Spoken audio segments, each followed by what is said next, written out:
ಉಪಚಾರ ಎಲ್ಲ ನೀಡ್ತೀರಾ. ಆದ್ರೆ ಇದೀಗ ಸಿಲಿಂಡರ್ ಸಮಸ್ಯೆ ಕಾಡ್ತಾ ಇದೆ. ಎಷ್ಟು ಕಷ್ಟ ಆಗ್ತಾ ಇದೆ ಅಂತ? ಎಷ್ಟು ಕಷ್ಟ ಆಗ್ತಾ ಇದೆ ಅಂತಂದ್ರೆ ಹೇಳಕ್ ಅಸಾಧ್ಯ ಆಗಿದೆ. ಇವತ್ತು ಯುಗಾದಿ ಒಬ್ಬಟ್ಟು ಊಟ ಕೊಡ್ತಾ ಇದ್ವಿ. ಇವತ್ತು ಪಾಯಸ, ಅನ್ನ, ಸಾಂಬಾರು, ಒಂದು ಪಲ್ಯ, ಮೊಸರನ್ನಕ್ಕೆ ಮುಗಿಸಿದೀವಿ. ಸಿಲಿಂಡರ್ಗೆ ಎಷ್ಟು ಫೋನ್ ಮಾಡಿದ್ರು ಫೋನ್ಗಳು ಎತ್ತಲ್ಲ. ಬುಕಿಂಗ್ ಮಾಡಕ್ ಹೋದ್ರೆ ಮೊಬೈಲ್ ಬುಕಿಂಗ್ ತಗೊಳ್ತಾ ಇಲ್ಲ. ಆಫೀಸ್ಗಳಿಗೆ ಫೋನ್ ಮಾಡಿದ್ರೆ ಫೋನ್ ರೆಸ್ಪಾನ್ಸಿಬಲ್ ಇಲ್ಲ, ಎತ್ತಲ್ಲ. ಎತ್ತಿದ್ರು ಕಟ್ ಮಾಡ್ತಾರೆ, ಕೇಳಿಸಿಲ್ಲ ತರ ಇದು ಮಾಡ್ತಿದ್ದಾರೆ. ಸಮಸ್ಯೆ ಅಂದ್ರೆ ತುಂಬಾನೇ ಸಮಸ್ಯೆ ಆಗ್ತಿದೆ. ಇದೇ ನಮ್ಗೆ ಇನ್ನು 2-3 ದಿನ ಬರ್ಬೋದು. ಇವಾಗ ಅದು ಕೂಡ ಮುಗಿತಾ ಬಂದಿದೆ. ಇನ್ನು 2-3 ದಿನ ಬಿಟ್ಟರೆ ಎಲ್ಲಿಗೆ ಹೋಗುತ್ತೆ ನಮ್ಮ ಪರಿಸ್ಥಿತಿ ಅಂತ ಗೊತ್ತಿಲ್ಲ. ಇಲ್ಲಿ ಒಲೆ ಹಾಕಿ ಅಡುಗೆ ಮಾಡೋಣ ಅಂದ್ರೂ ಕೂಡ ಜಾಗ ಇಲ್ಲ.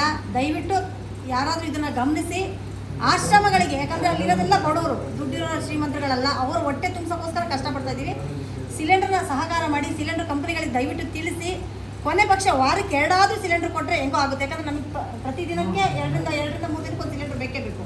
ತುಂಬಾ ಜನರಿಂದ ಅಡಿಗೆ ಸ್ಟಾಪ್ ಮಾಡೋಕ್ಕೂ ಆಗಲ್ಲ, ಉಪವಾಸ ಹಾಕೋಕ್ಕೂ ಆಗಲ್ಲ. ಈಗ ಪ್ರಮುಖವಾಗಿ ಕಾಳಸಂತೆಯಲ್ಲಿ ಬ್ಲಾಕ್ ಅಲ್ಲಿ ಖರೀದಿಸುವಂತ ಪರಿಸ್ಥಿತಿ ನಿರ್ಮಾಣ ಆಗಿದೆ. ಎಷ್ಟು ರೇಟ್ ಹೇಳ್ತಾರೆ? ಆಶ್ರಮಕ್ಕೆ ಅಂತ ಹೇಳಿದ್ರು ಕೂಡ ದುಬಾರಿ ರೇಟ್ ಹೇಳ್ತಾರೆ. ಹೆಂಗೆ ಅಂತ 2 ರಿಂದ 3 ಸಾವಿರ ಕೇಳ್ತಾರೆ. 2 ರಿಂದ 3 ಸಾವಿರ ಕೊಟ್ಟು ತರೋಷ್ಟು ಕೆಪಾಸಿಟಿ ನಮಗಿಲ್ಲ.